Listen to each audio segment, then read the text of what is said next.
ನೋಡಿ ಫ್ರೆಂಡ್ಸ್, ಇದು ಜಂಬೋ ಮೆಡೂಸಾ ಅಂತ. ಇದರಲ್ಲಿ ಇನ್ನೊಂದು ಬರುತ್ತೆ ಚಿಕ್ಕದು, ಇದು ಸ್ವಲ್ಪ ದೊಡ್ಡದು, ಅದಕ್ಕೆ ಜಂಬೋ ಮೆಡೂಸಾ ಅಂತಾರೆ. ನೋಡಿ, ಈ ಥರ ಒಂದು ಮಾಮೂಲಿ ಒಳಗಡೆ ಪೈನಾಪಲ್ ಇರುತ್ತೆ, ಅದ್ರ ಮೇಲ್ಗಡೆ ಈ ಥರ ಮತ್ತೊಂದು ಚಿಕ್ಕ ಚಿಕ್ಕ ಪೈನಾಪಲ್ ಥರ. ಈ ಥರ ಚಿಕ್ಕ ಚಿಕ್ಕ ಪೈನಾಪಲ್ಲು 100ರಿಂದ 120 ಇರುತ್ತೆ. ಒಳಗಡೆ ಈ ಥರ ಇರುತ್ತೆ. ಇದು ಇನ್ನೂ ಬೆಳೀಲಿಲ್ಲ, ಇನ್ನೂ ಒಂದು 4 ತಿಂಗಳು ಬೇಕು. ಇದು ಬೆಳೀದು ಅಂತಂದರೆ ಒಂದು ಸಣ್ಣ ಬಾಳೆಹಣ್ಣಷ್ಟು ದೊಡ್ಡದಾಗುತ್ತೆ ನೋಡಿ. ಇದು ಅದು ತಿನ್ನೋದಕ್ಕೆ ಬರುತ್ತೆ. ಒಳಗಡೆದು ಮಾಮೂಲಿ ಪೈನಾಪಲ್ ಥರ ಆಗಿರುತ್ತೆ. ಇದನ್ನು ಕೀಳಬೇಕು, ಕಿತ್ತು ಇದನ್ನು ತಿನ್ನೋದು. ಅದಾದಮೇಲೆ ಇದನ್ನು ತಿನ್ನೋದು. ಇದೇ ಥರ ನೋಡಿ, ಇದ್ರ ಮೇಲೆ ಎಲೆ ಬರುತ್ತೆ. ಅದನ್ನು ಹೆಚ್ಚಿಗೆ ನಾವು ನೆಟ್ಕೊಬೋದು, ನೆಟ್ಟು ಹೆಚ್ಚಿಗೆ ಗಿಡ ಮಾಡ್ಕೊಬೋದು. ತುಂಬ ಸ್ವೀಟ್ ಇದು ಹುಳಿನೇ ಇಲ್ಲ ಅಂತ ಹೇಳ್ಬೋದು, ಅಷ್ಟು ಸ್ವೀಟ್ ಇರುತ್ತೆ ಇದು. ಆದರೆ ಮಂಗ ಇದರಿಂದ ಕಾಪಾಡ್ಕೊಳ್ಳೋದೇ ಸ್ವಲ್ಪ ಕಷ್ಟ. ಇನ್ನು ನಾನೇನಾದರೂ ಇದಕ್ಕೆ ಮಂಗ ಬರದೇದಾಗಿ ಇನ್ನೇನಾದ್ರು ಮಾಡ್ಕೊಬೇಕು. ಇನ್ನೂ 2-3 ತಿಂಗಳಿಗೆ ಕಾಪಾಡಬೇಕಲ್ಲ ಅಲ್ವಾ, ಅದಕ್ಕೆ. ಮತ್ತು ಇದನ್ನು ನಾವು ಹಾಕಿರೋದು ಗ್ರೋ ಬ್ಯಾಗ್ನಲ್ಲಿ ನೋಡಿ. ಗ್ರೋ ಬ್ಯಾಗು ಇದು ನಿಮಗೆ 18x18 ಅಥವಾ 21x21 ಗ್ರೋ ಬ್ಯಾಗ್ ಸಾಕು. ನೀವು ಮಾಮೂಲಿಯಾಗಿ ಒಂದು ಸ್ವಲ್ಪ ಗೊಬ್ಬರ ಮತ್ತು ಸ್ವಲ್ಪ ಮರಳು, ಆಮೇಲೆ ಒಂದು ಸ್ವಲ್ಪ ಮಣ್ಣು ಹಾಕಿ ನೆಡ್ಕೊಬೋದು. ಕೆಳಗಡೆ ನೀವು ನೀರು ಬಸ್ತು ಹೋಗುವಂಥದ್ದು ಮಣ್ಣಾಗಿರ್ಬೇಕಷ್ಟೆ. ಇಲ್ಲ ಅಂತಂದರೆ ಮಳೆಗಾಲದಲ್ಲೆಲ್ಲ ನೀರು ನಿಂತು ಕೊಳತೋಗೋ ಚಾನ್ಸ್ ಇರುತ್ತೆ. ಅದಕ್ಕೆ ಮಣ್ಣು ಮಿಕ್ಸಿಂಗ್ ಮಾತ್ರ ಚೆನ್ನಾಗಿರಬೇಕು. ಇಲ್ಲಿ ನೋಡಿ, ಈ ಥರದ್ರಲ್ಲಿ ನಾನು ಇದನ್ನು ಸಹ ನೋಡಿ, ಇದೊಂದಿದೆ ನೋಡಿ, ಇಲ್ಲೊಂದಿದೆ. ಇದನ್ನು ನಾನು ಮಲ್ಟಿಪಲ್ ಮಾಡ್ಕೊಬೋದು. ಇದರಲ್ಲಿ ಈಗ ನಾನು ಪರ್ಪಲ್ ಸೀಡ್ಲೆಸ್ ಅವಕಾಡೋ ಇದು ನೋಡಿ, ತುಂಬ ಆಗಿತ್ತು. ನಿನ್ನೆ ತುಂಬ ಕುಯ್ದ್ವಿ.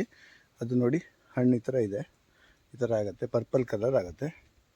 ತುಂಬ ಬಿಟ್ಟಿದೆ ನೋಡಿ, ತುಂಬ ಕಾಯಾಗಿದೆ ನೋಡಿ, ಎಷ್ಟಿದೆ ನೋಡಿ ನೋಡಿ ನೋಡಿ ನೋಡಿ.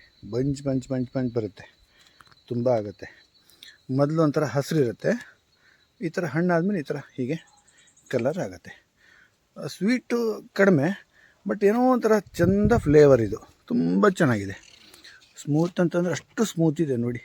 ಇದು ನೋಡಿ, ಒಂದು ಹಸಿರು ಕಾಣಿಸುತ್ತಲ್ಲ, ಅದಿನ್ನೂ ಹಣ್ಣಾಗಿಲ್ಲ. ಮುಂದೆ ಇದೆಯಲ್ಲ ಪರ್ಪಲ್ ಕಲರು, ಅದು ಹಣ್ಣಾಗಿದೆ. ಅದು ನೋಡಿ, ಇದು 2.5 ವರ್ಷದ ಗಿಡ.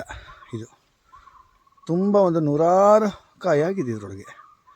ಎಲ್ಲ ಕಡೆ ಬಂದಿದೆ ನೋಡಿ, ಇಲ್ಲೆಲ್ಲ ಬಂದಿದೆ ನೋಡಿ ನೋಡಿ, ಎಲ್ಲ ಕಡೆ ತುಂಬ ಕಾಯಾಗಿದೆ.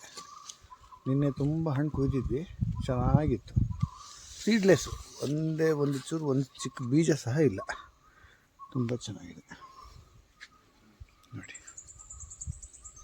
ಇದೆಲ್ಲ ಹಣ್ಣಾಗಿರುವಂಥದ್ದು. ಹಣ್ಣನ್ನು ತೋರಿಸಿದ್ರಲ್ಲ, ಮರದಲ್ಲಿ ಬಂಚ್ ಆಗಿತ್ತಲ್ಲ, ಈಗ ಅದನ್ನೇ ನಾನು ಹೆಚ್ಚ್ತಾ ಇದ್ದೀನಿ ನೋಡಿ. ಸಿಪ್ಪೆ ತೆಗೆದು ಪೀಲರಲ್ಲಿ ತೆಗಿಬೋದು ನೋಡಿ, ಕ್ಲೀನಾಗಿ ಬರುತ್ತೆ. ಬೆಣ್ಣೆ ಥರನೇ. ಒತ್ತಿ ತೆಗಿಬಾರ್ದು, ಒತ್ತಿ ತೆಗೆದ್ರೆ ಪಲ್ಪ್ ಹೋಗ್ಬಿಡುತ್ತೆ. ಇನ್ನು ನೋಡಿ, ಬೆಣ್ಣೆ ಥರನೇ, ಏನು ಕಷ್ಟ ಆಗಲ್ಲ, ತುಂಬ ಚೆನ್ನಾಗಿ ಬರುತ್ತೆ ಸಿಪ್ಪೆ ನೋಡಿ.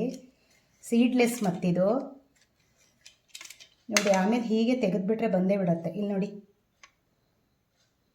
ನೋಡಿ, ನಾನು ಪೀಲರಲ್ಲಿ ತೆಗಿಯೋಕ್ಕಿಂತನೂ ಹೀಗೆ ತೆಗೆದ್ರೆ ಇನ್ನೂ ಬಂದುಬಿಡತ್ತೆ ನೋಡಿ.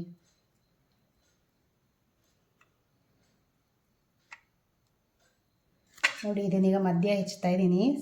ಸೀಡ್ ಇರೋದಿಲ್ಲ ನೋಡಿ.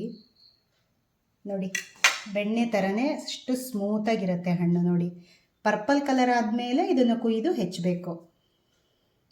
ಹೀಗೆ ನಮ್ಮ ಚಾನಲ್ಗೆ ಲೈಕ್ ಮಾಡಿ, ಕಾಮೆಂಟ್ ಮಾಡಿ, ಸಬ್ಸ್ಕ್ರೈಬ್ ಮಾಡಿ. ಧನ್ಯವಾದಗಳು.